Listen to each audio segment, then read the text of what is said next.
Ar Kulakovu bija tāds projekts, kā to tagad varētu nosaukt. Tas bija 3. vai 4. kurs, kad mēs bijām pirmie panki. Pirmie Latvijas panki. Brūveris, es, Kulakovs un Silvija Silava. Jā.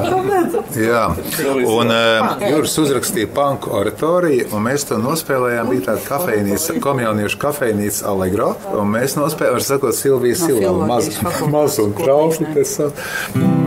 Man īstenībā prasīja tos tekstus, tas viņas pēc kaut kāda epizoda bija tāds ar 3 riteni panku satiksmi. Pa galveno ielu jai panks, kā plastmasas tanks. Kā plastmasas tanks ar 3 riteni panku satiksmi. Pa galveno ielu jai panks, kā plastmasas tanks. Kā plastmasas tanks. Aiz 3 riteņa birs pelnis, kā... Jā, man vienkārši jāapskatās. Tur bija 4 daļas, 4-daļīga oratorija.